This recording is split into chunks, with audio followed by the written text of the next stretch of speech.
Hey, what's up? It's Jesko again from AcousticsInsider.com, where I teach home studio acoustic treatment techniques for audio professionals, but without all the voodoo. So in this video, I want to talk about room modes, room mode calculators in particular, because I got an email from Andrea Cicero from Italy, from an acoustics firm called AC Acoustica, who basically told me that he was developing a new tool for us home studio owners, acoustic designers, to analyze, first of all, room modes, but also measurements, basically impulse responses. And so he developed this new tool called Audieum with a bunch of modules in it that would help us analyze our rooms, figure out how to deal with the room, how to treat the room, how to place absorbers, how to place bass traps. And that's what I want to check out in this video, because it is really promising. It looks really, really good. It's also totally new, totally novel. Basically, the problem we've always had with room mode calculators is that they really only work in perfectly rectangular rooms. But most of our rooms really aren't rectangular. Most of us work from basements, from attics, from spare bedrooms, just rooms that really have odd room shapes. And in those cases, analyzing the room modes basically is impossible with the tools that we've had so far. So I want to check this out, and I want to go through modeling an asymmetrical and odd room shape with you with this tool and see what it spits out and see who's this for. Is it useful? Does it work? And should you be using it? But before I get into that, obviously, if you're in the process of treating your home studio, you might want to know, where does analyzing room modes fit into this whole process of treating your home studio? And for that purpose, I developed my home studio treatment framework that you can download for free at the link in the description. These are my 5 steps to treating a home studio and getting it to translate. It's basically the process that I go through with my students, the same process that I go through when I treat studios, in order to go from an untreated room to a fully treated room that translates, including all the steps that you need to take in the right order, right? Obviously, placing your speakers, placing your listening position, how to deal with chorus absorption, how to deal with resonance absorption, but also subwoofers, measurements, speaker decoupling. It's all in there, laid out in a way so that you know what to do at what stage of the process of treating a room, so you don't end up turning in circles and having to redo things, right? So if you are in the process of treating your home studio, you want to figure out what the next step for you is in order to get to that ultimate goal of having a room where you can really trust your speakers, then check out my home studio treatment framework at the link in the description. But with that, let's check out Audieum. So this is the website. I'll obviously put the link in the description as well, so that you can check it out. This is what we're greeted with when we first opened the site. Acoustic design tools for critical listening environments. We've got a nice picture of a home studio here in the background. Audieum is a new generation suite of software tools to design, simulate, and analyze spaces acoustically in a way that has never been seen before. Big promise. And so we've got these 2 modules at the moment, IR analysis and modal, and apparently more modules coming soon. Innovation in room acoustics, trusted results, manage your projects. It's all web-based. It's looking pretty good. So what I want to check out is modal, obviously. I'm going to do another video on the IR analysis module later on. But so once you've logged in, here's what that looks like. So you've got your dashboards, and you can, I guess, upload or kind of customize your own rooms. And then there's some guides as well on how to take measurements of your room, as well as creating a custom geometry in SketchUp for the room mode calculator for modal. So this is quite convenient. But so what I'm going to do is just jump into modal. I haven't done this myself either, right? So I'm going to do this with you right now and see what happens. A wave-based room mode calculator for rooms of any shape. Select a preset geometry or upload a custom one to calculate the areas of maximum sound pressure level in the room and spot the best location for low frequency treatment. Okay, so I guess the idea here is pretty simple. It's just like any other room mode calculator, figure out where we've got areas of high sound pressure, so that then you know where to put your resonance absorbers that deal with high sound pressure, and so you can position them in the correct spots. Yeah? So let's have a look. All right, so we need to create a new room. I've kind of had a quick look, so I have a vague idea of what's coming. So we're just going to do something that is relatively easy. Let's go with an L-shaped room. And so you treat it with this mask now, so you can upload your own SketchUp file or choose one of these existing room shapes, which I quite like. Obviously, cuboid, you could do that with any other room mode calculator, but then L-shaped, or rather all these other room shapes, you can't do with your standard room mode calculator. But this is good. This is looking pretty good because this is your typical kind of basement. Slanted ceiling, you often get that. The tempo, this is also kind of a typical attic situation. And then a trimmed angle room, I see this all the time, right? So these are pretty useful. I quite like this. So I'm going to go with the L-shaped. And so now we're treated with this mask where we can actually choose the sizes. Yes, I confirm that the input data is correct. And so the way this works is you can actually change the size of each of these dimensions, and it shows you which one it is, which is really convenient because otherwise it might be a bit difficult to understand what is what. But so I'm just going to put in some random numbers here. Which one's this one? Oh, okay, yeah, gotcha. Yeah, so let's stick with that. Short length, let's make this 3, and then the height of the room, let's go for 3 as well. Okay, submit. Let's see what happens. See how long this takes. Okay.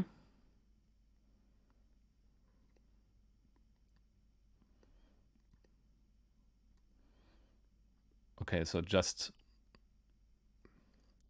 confirm that this is the shape of the room, and now we can actually enter the range of frequency range of interest. I'm going to go with 150 hertz here. I'll actually make this. Oh, okay. How do I change this? I can't. Okay, interesting. So it's fixed somehow. Okay, 120 is actually the highest value. What about? Okay, 20 is the lowest value. Okay, so I guess that's the range, the frequency range that we can analyze, 20 hertz to 120 hertz. Yes, I agree.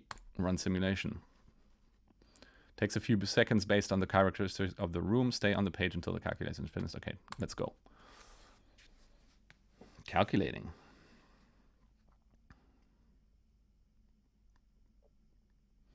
And now we play the waiting game.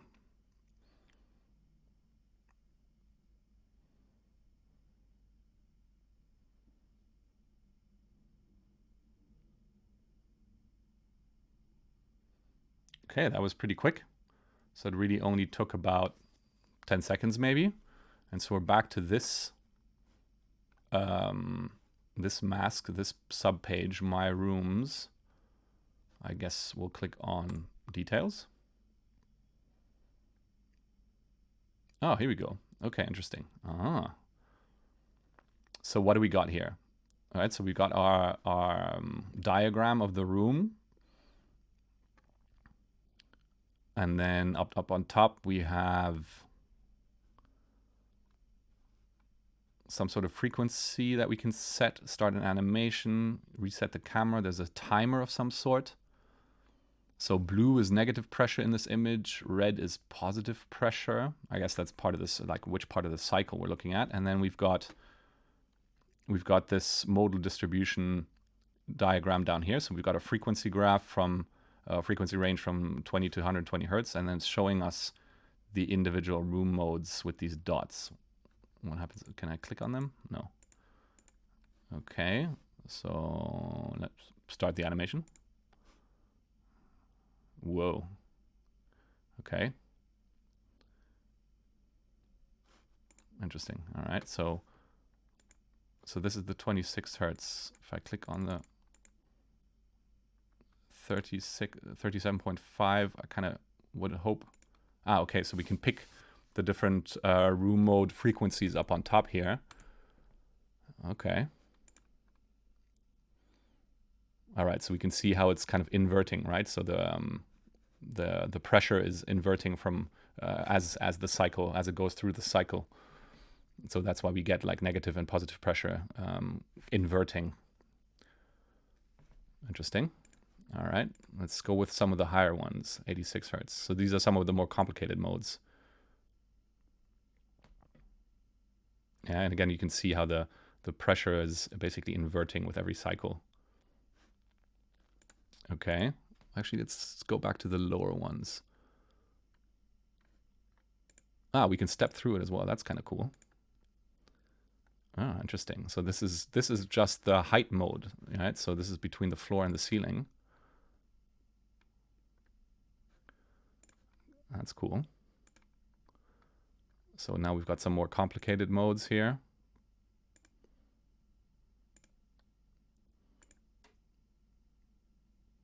This is interesting as well. So this looks like it'll be a left to right mode in the back part of the room, but then we can see how it actually changes in the front part of this L shape. Yeah, that's cool. Move on.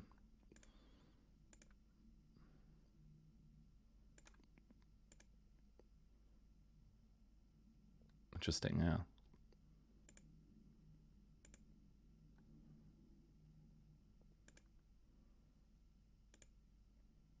So now we're going into the higher order modes. Here's once again the floor to ceiling room mode, but now full cycle, right? So the 57 one was just a half a cycle. And so this one now is a full cycle. Yeah, so it's funny because now you can see that even though we've got an odd room shape kind of in the lateral sense, when it comes to the height, the room still performs in terms of room modes as if it were just a cube or a rectangle rather, right? So so that's pretty cool to see.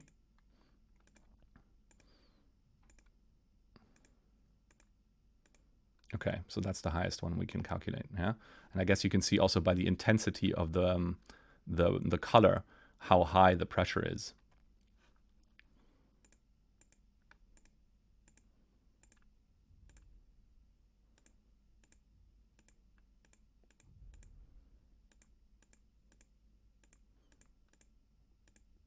But so you can definitely tell, again, by the intensity of the color and where the spots of high pressure end up.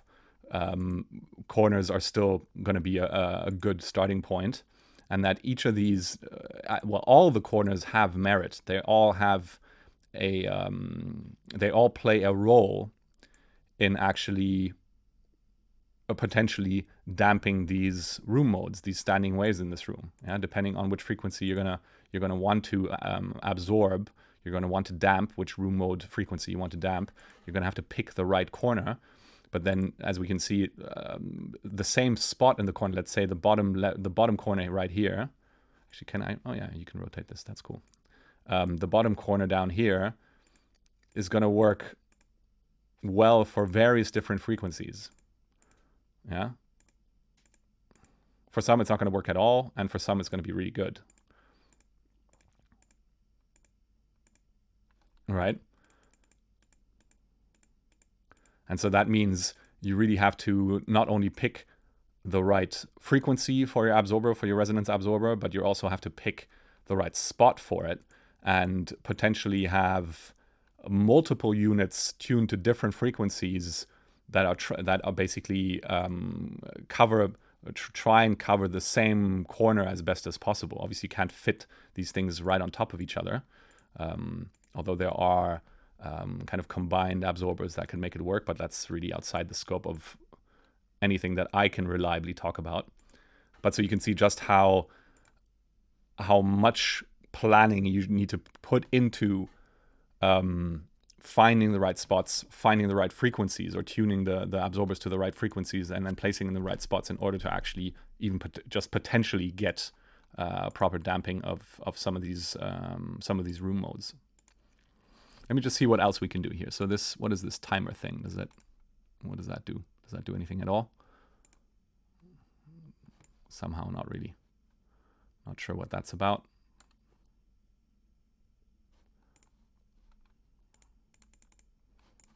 Reset the camera. Just want to find one of these that is, there we go. Take a snapshot. It just downloads it. Okay, that's cool. Oh yeah, nice. Okay. So you can probably export a bunch of these so you know how they kind of work. And then you can also download the list of modes. Let's try that. And that's a CSV file. Go away. So that's just going to be, okay. So it's literally just a list of frequencies as far as I can tell. All right. But so basically this is literally just a room mode calculator, right? Obviously it's really nicely presented. It's very easy to work with. It really gives you a very nice and very easy to understand graphic representation of what's going on. In practice, what you'll probably want to do is kind of double check whether these room modes pressure maximums are actually happening in the room in the same way that they are modeled here. Yeah, because this model, as far as I can tell, expects the room to be fully reflective, right? So this is basically modeled as a concrete bunker.